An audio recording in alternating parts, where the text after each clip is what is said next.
Assalamualaikum warahmatullahi wabarakatuh. Salam sejahtera bagi kita semua.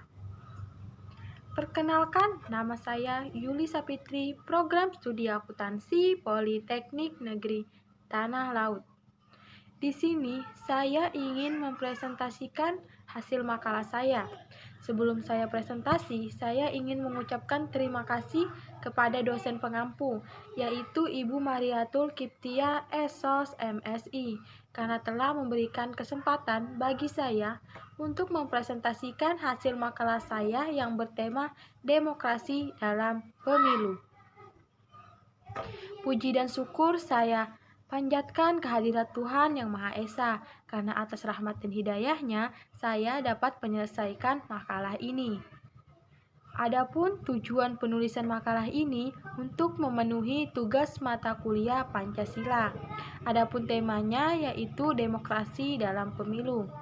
Dengan tulisan ini saya sangat berharap kita mampu memahami makna dari demokrasi dan pemilu. Saya sadar tulisan ini banyak terdapat kekurangan.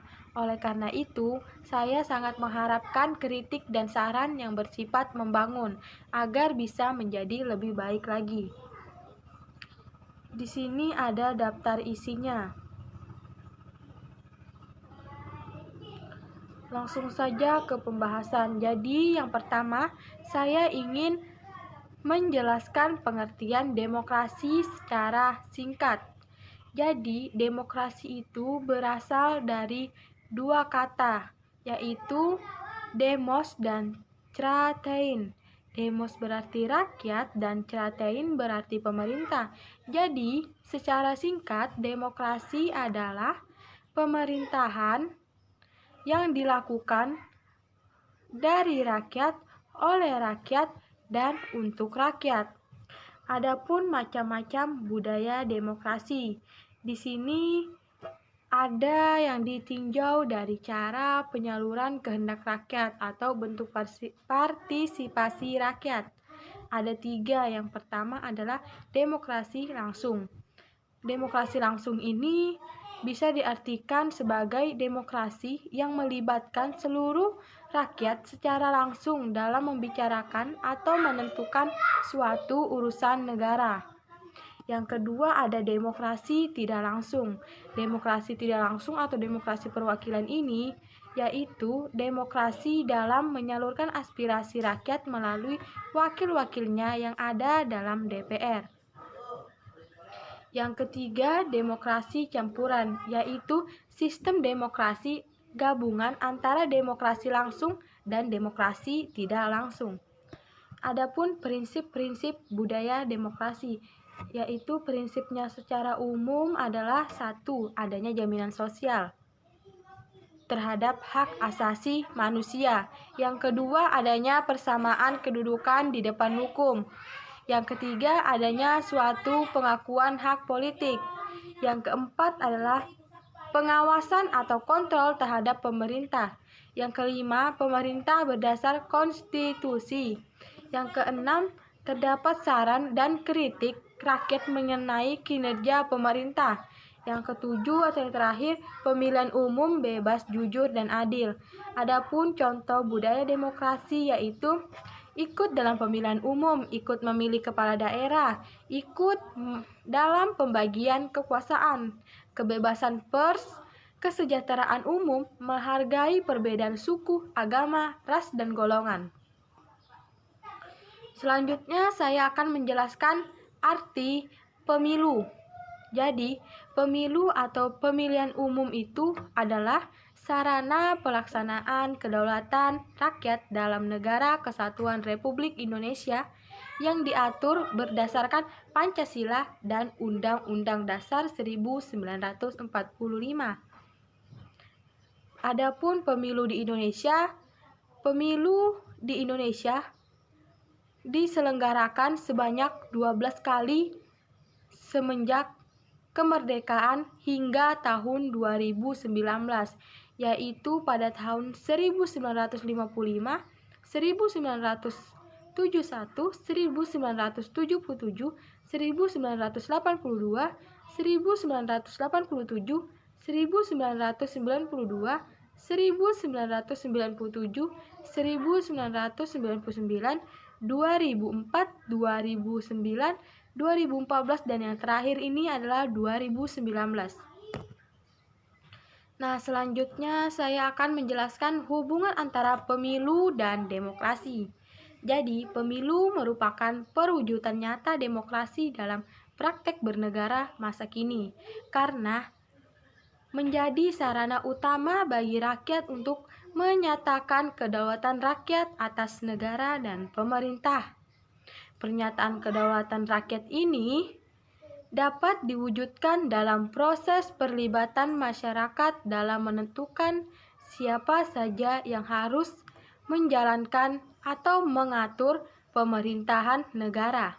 Karena itu, fungsi utama bagi rakyat adalah untuk memilih dan melakukan pengawasan terhadap wakil-wakil mereka.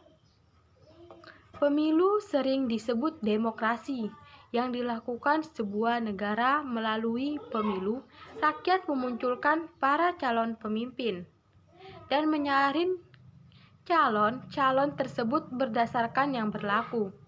Keikutsertaan rakyat dalam pemilu dapat dipandang sebagai wujud partisipasi dalam proses pemerintahan, sebab melalui lembaga masyarakat ikut menentukan kebijakan dasar yang akan pemimpin lakukan di sebuah negara.